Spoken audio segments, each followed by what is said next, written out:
to and everything in between. And now your hosts, Troy Geary, Will Stein, and Dave Stevens.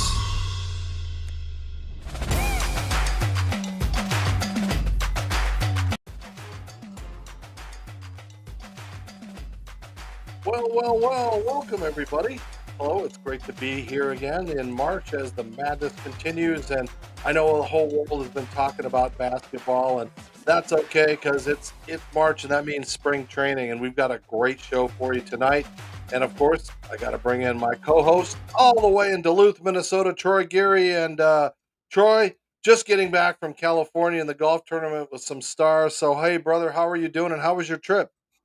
It was good. We finished third place out of 50 teams, so that was fun. Yeah, and getting ready for a little baseball season. Oh yeah, baseball right around the corner next week, actually. Yeah, yeah, that's what we're hoping for. And tonight, we have an amazing guest, and I'm going to introduce him, but I'm going to throw it out to the field. I hear that our correspondent Tony Kubek is on the field. Tony, can you take it away, please? Should the Oakland A's win the World's Championship again in 1974, it could be because of the elbow you're looking at right now. It belongs to Tommy John, who at All-Star break was the winningest pitcher in the National League. And Tommy, you had a 13-3 record. You never picked up another victory after that. Right, Tony. I tried to pitch. I think I waited about 8 or 9 weeks and rested some and tried to come back and throw. And it just got to the point to where I could throw maybe 3/4 speed. But whenever I tried to get the little extra pop on the ball that you need to get guys out like Jackson and Bando, etc., I just couldn't do it, and I couldn't throw a good curveball. We decided about the 1st of September to get my arm operated on, and the 25th, Dr. Frank Jobe went in and reconstructed my left elbow. I just try to think of it, Jackson 2 years ago was out for the series because of his pulled hamstring. And I like to think maybe this is going to happen to me, where I can come back next year and play next year. Tommy John, I hope you do come back as an important factor in the National League and for this ball club, the Dodgers. I'm sure I will, Tony. Thank you. Good luck. Let's go back upstairs. All right, Tony, thanks. And that's just having a little fun. Bringing in our guest tonight. I can't believe it's been almost 60 years, but Tommy John, a baseball pitcher, not just a surgery, the man, the legend, 288 career wins. Tommy, thank you for joining us. When you look back at that footage and you see yourself in that cast, I mean, what kind of memories does that bring back? How hard it was to get that cast signed by the Dodger team. I got all the guys signed it. Vin Scully signed it. In fact, the first guy on the cast to sign it was a guy named Danny Murtaugh, the manager of the Pittsburgh Pirates. And I had to have him okay me to be on the bench. And so he said, I'll do it if you let me sign your cast.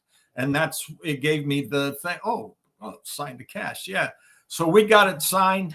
I wrapped it up into black trash bags so the light wouldn't hit it and fade out the markers. And just this last year, we donated it to the Smithsonian Institute. Wow. And so it was September 25th, 1974. And we just donated it. So it's a piece of baseball history. That's amazing. I mean, you should be in Cooperstown, and that should be right in there along with you. That was. Well, maybe, I've got, how am I going to say this? There was one guy that was plugging against me in years gone by as to why I could not get in. Now I've got a guy that just got in the hall, and he told me, he said, TJ, I'm going to do everything I can to get you in here. And that guy's name is Jim Cott. Kitty Cott. Yeah. That is tremendous. You need to get there. I mean, I don't understand how the baseball writers work and if they hold grudges or, I mean, your career speaks for itself. The numbers speak for itself. And that's kind of what the bottom line is, considering you didn't have off the field things. You didn't have anything that you didn't gamble. You didn't do other stuff that have kept people out. all you did was go out and pitch in 760 games. Well, I won 288, and I had 188 no decisions. 188 no decisions. That's a lot. That's a lot. It's the most in baseball history. So, whoever decides to put me in, I'll be thankful.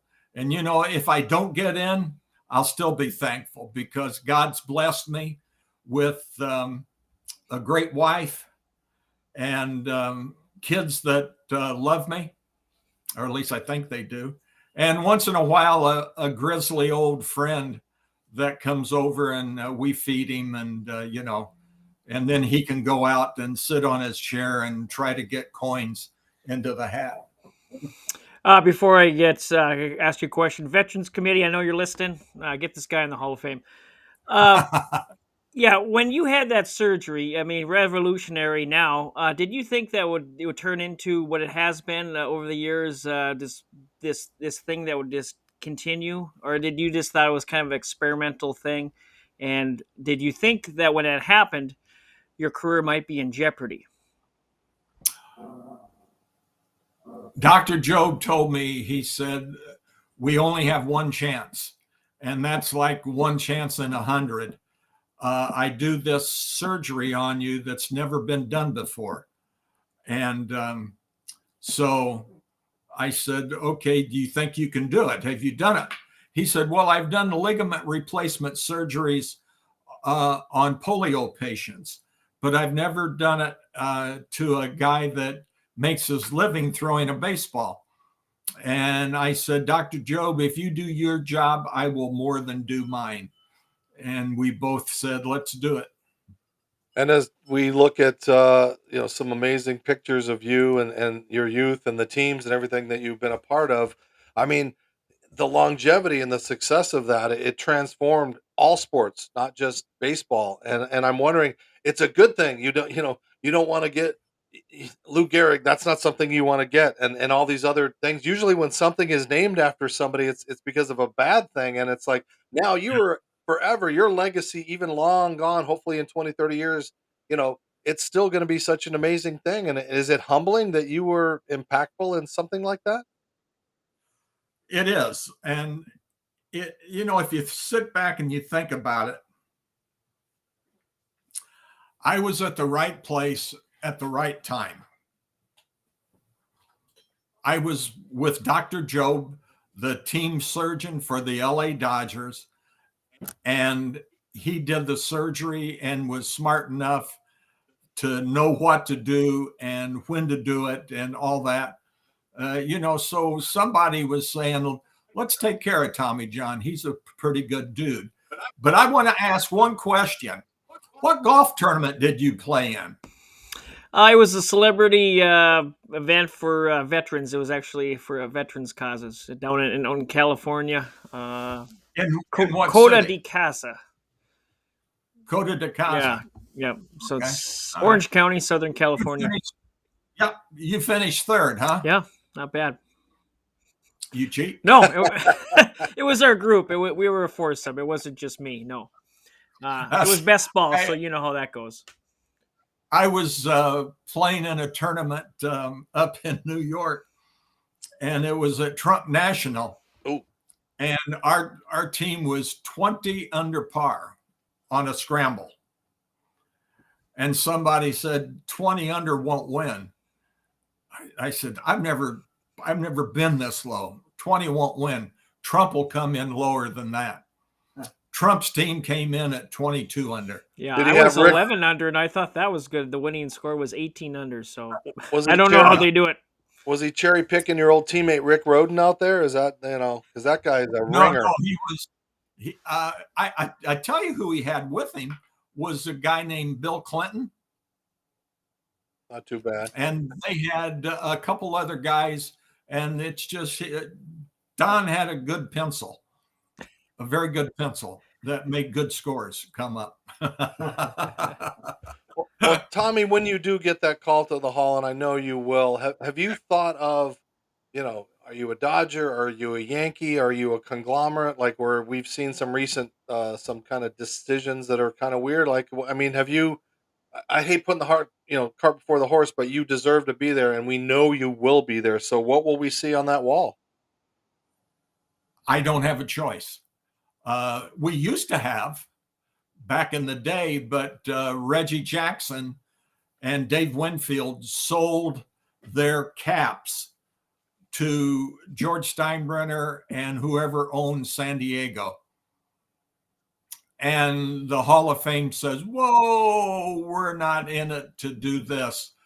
So they took that away from the ball player. They decide what cap you wear. Well, you've worn so many wonderful caps and made so many amazing. It's either going to be a Dodger or a Yankee, and most probably a Yankee because that was my last team.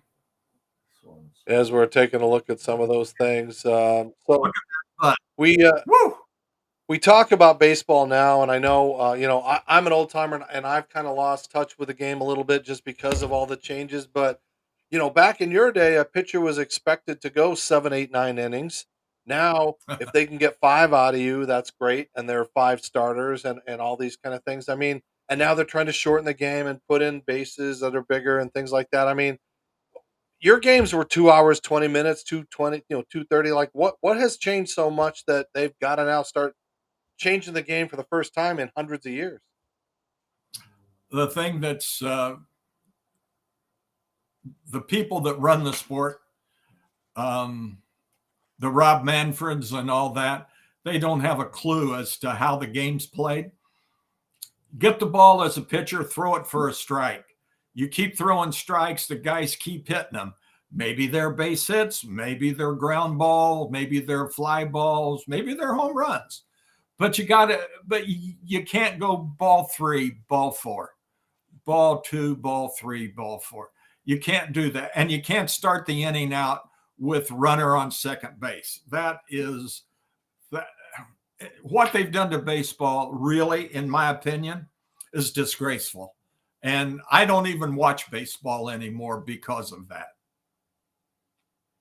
That's got to be tough because the love of the game has been a big part of your life for almost 65, 70 years, of your life, and we watch it with the bat flips and things like that. I mean, Troy, what are your thoughts on some of these? I like that they've taken the shift out because I really think that changed a lot. With all these analytics and everything like that, it's like play your position, and if a guy is going to hit, he's going to hit. Troy, what are your thoughts on the new ones? Yeah, they're just trying to make it more offensive and less pitcher friendly, which if I was a pitcher, I'd be very upset about that. You can't rush a guy on the mound. I'm sure Tommy knows, you have a rhythm and you want to keep going. Right. Especially, and I'm sure you like hitting when you're in the National League, and now they've taken that away. So, did you like hitting when you were playing in the National League? Well, that was part of the game. I had to come to bat. I had to be able to bunt, and I had to be able to put the bat on the ball. And that was the ball game. That's what we've done ever since I started playing the game at 8 years of age, back in Terre Haute, Indiana. And they want to take all this stuff away, and I just find it hard to take. And Tommy had 141 career hits, 5 career home runs. Do you remember those home runs? Do you flash back to any of those?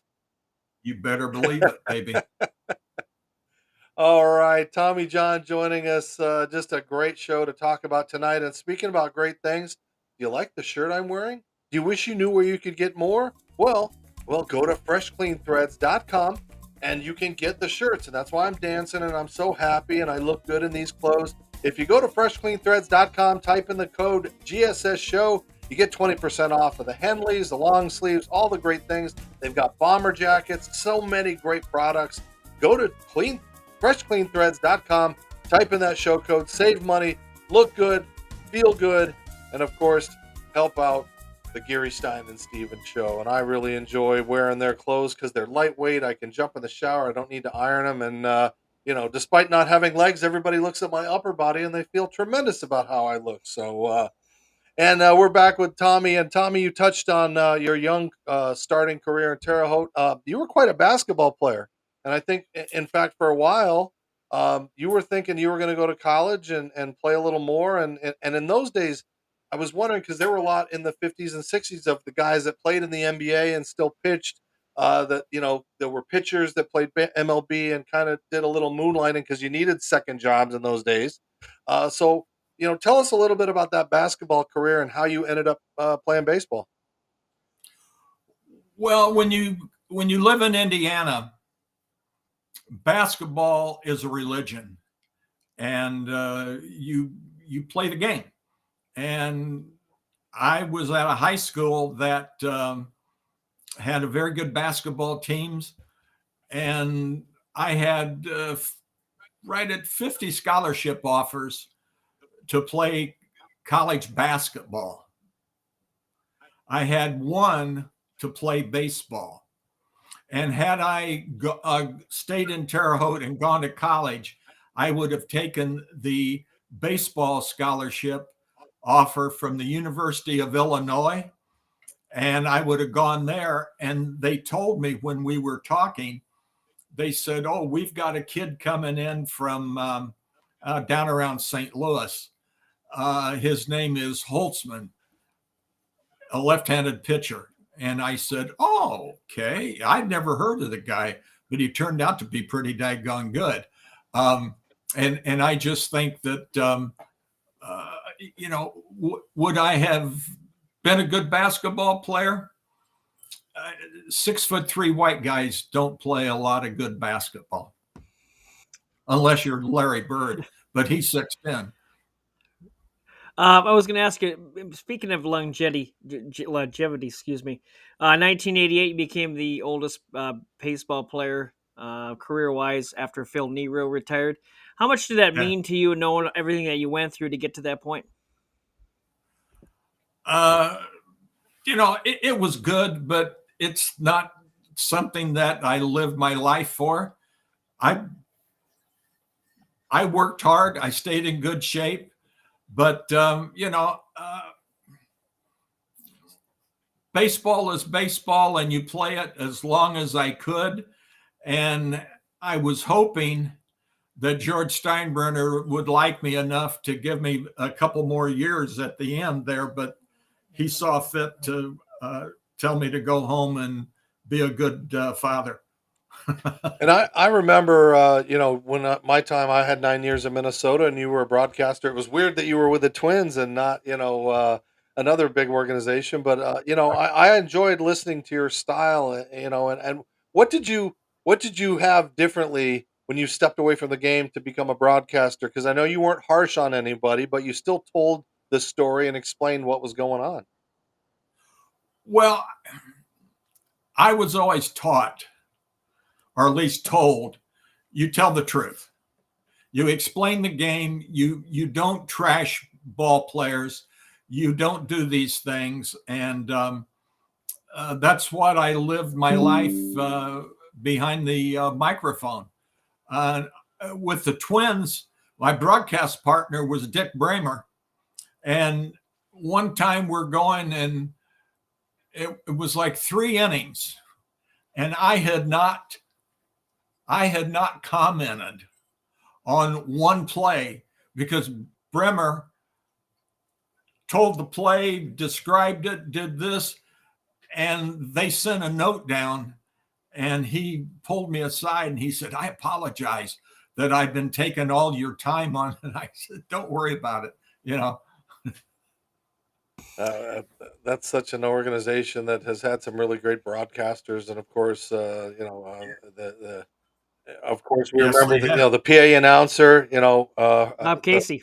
Bob Casey, no smoking anywhere in the Hubert H. Humphrey Metrodome. But speaking of fans, Troy. Yeah, we got a fan question. Each week we ask our fans to submit a question, and we have one from Jason Limata from Superior, Wisconsin.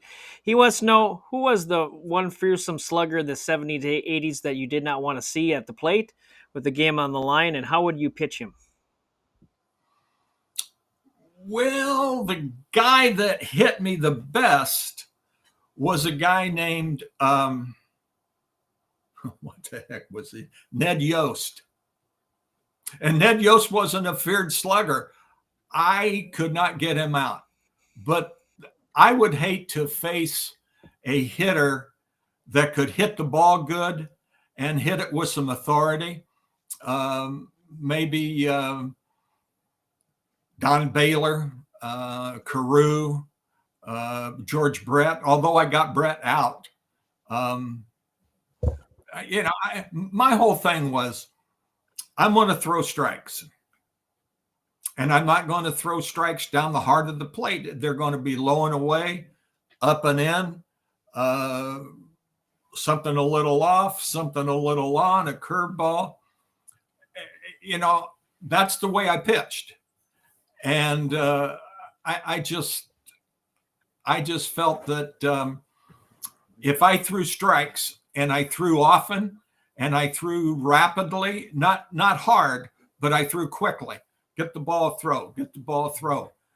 You'll swing at the ball before you're ready, and that's what I wanted to do. Now you're in my game. Now you're doing my stuff.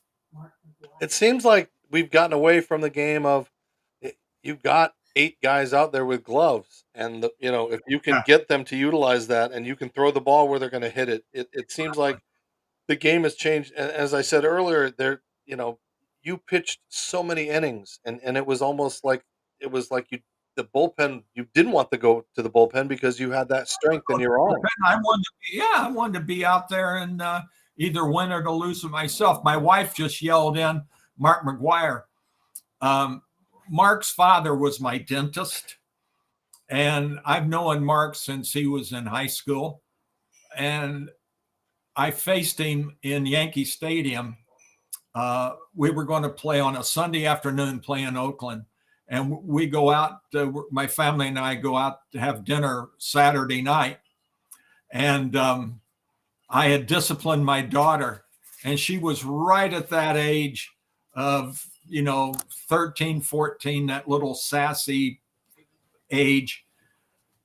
So anyway, the next day I'm going to the ballpark, to Yankee Stadium.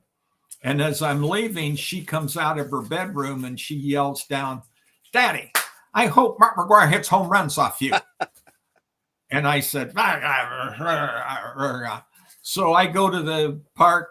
Mark comes up, first time up, I throw him a sinker away. He goes right field, a big old slice, home run. Okay. Next time up, sinker away, slice, home run. And I went, oh, the little shit's jinxed me. And so the third time up, the count goes 2-0, 2-1, and I throw a fastball away, the same one that he hit out of the park. And instead of trying to go to right field again, he tried to pull it, and he hit a ground ball. 6-4-3 double play. And as he came across the mound, I outdumbed you, and went on. And I think we ended up winning the game like 6-2, 7-2, something like. Those were the only 2 runs Oakland's got were his home runs.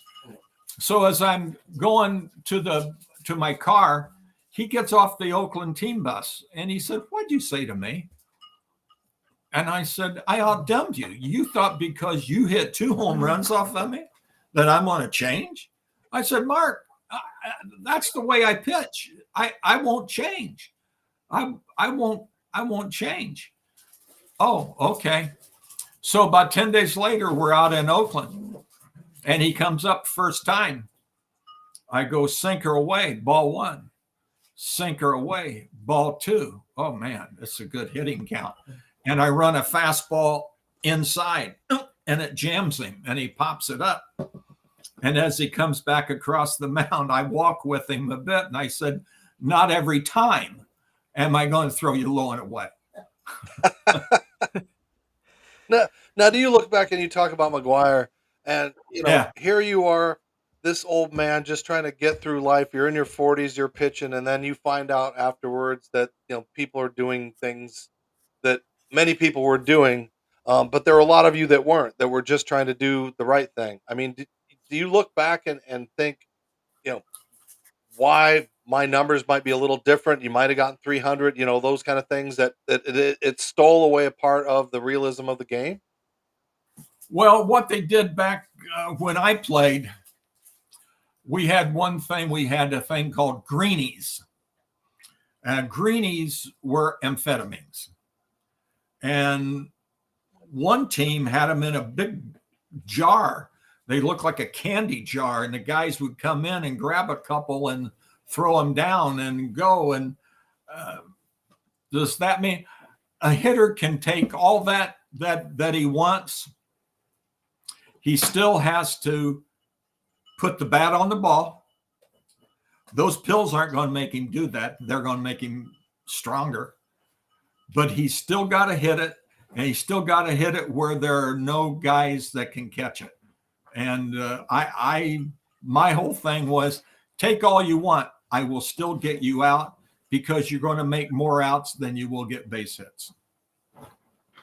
That's great. That's so good to hear. And like I said, you know, Troy alluded to it earlier. We you know, if we got to start a campaign now, I don't know what we got to do, but I want to throw a couple of rapid things out. Just as we wrap this up, just throw a couple of the people that you've crossed paths with in your life. We're going to start out with, of course, that cantankerous guy that you spent a lot of years with in the Dodgers organization, Tommy Lasorda.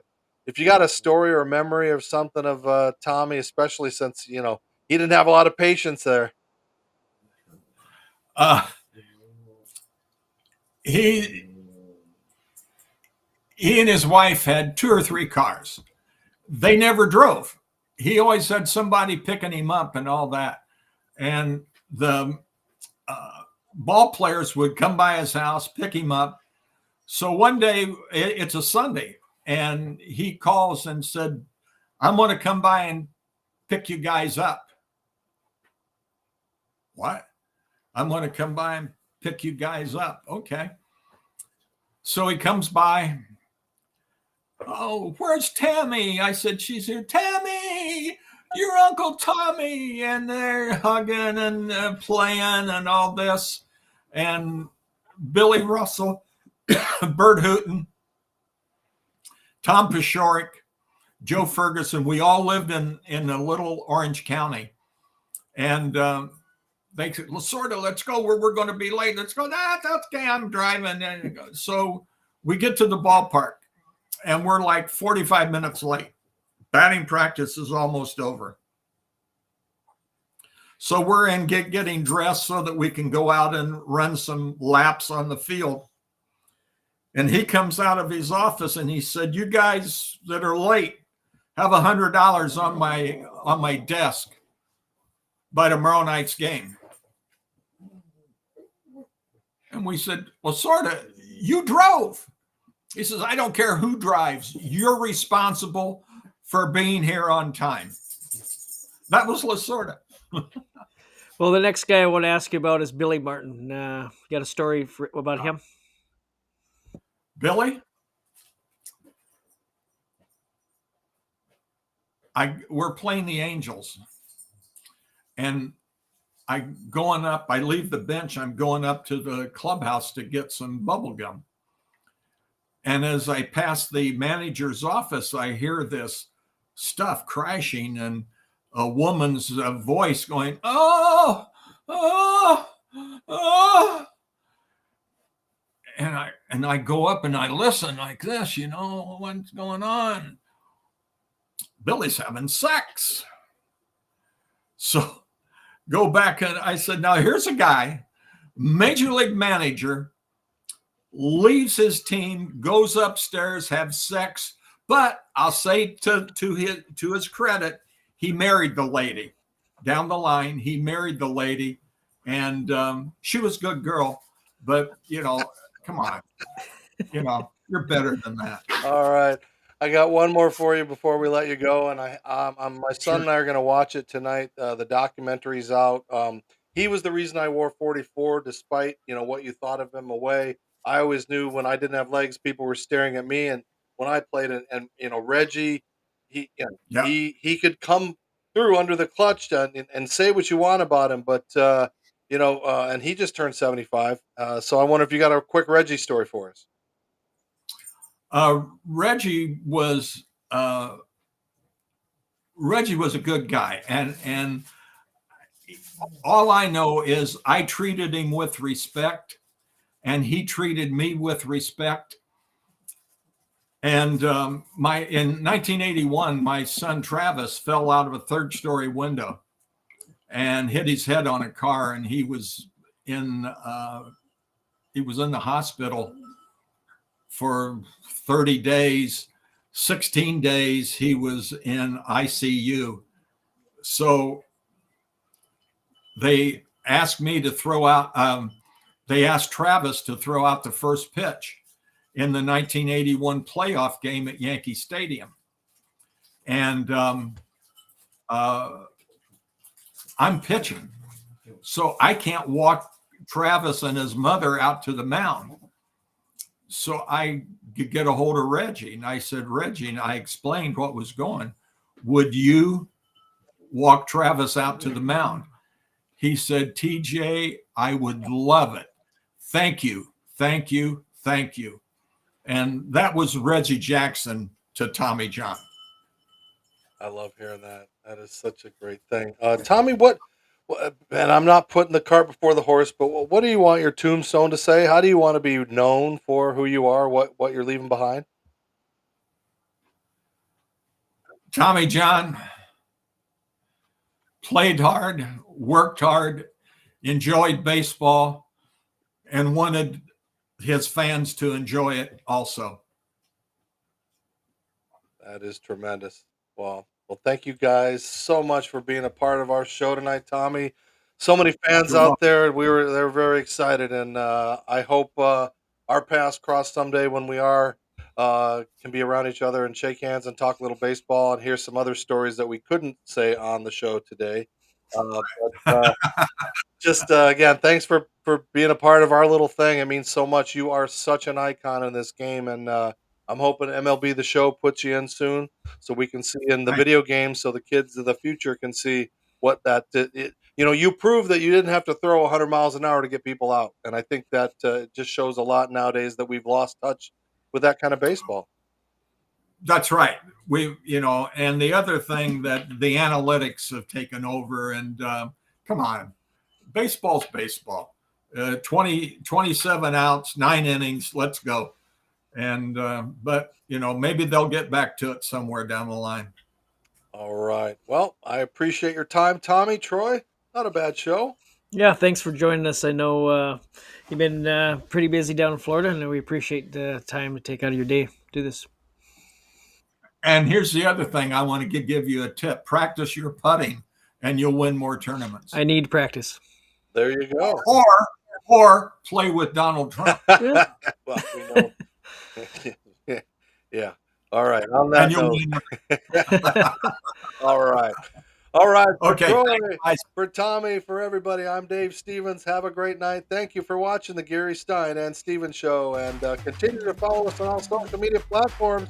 We're out there. We're on your home TV and everything else. So, for Troy, for Tommy, and myself, I'm Dave Stevens. Have a great night.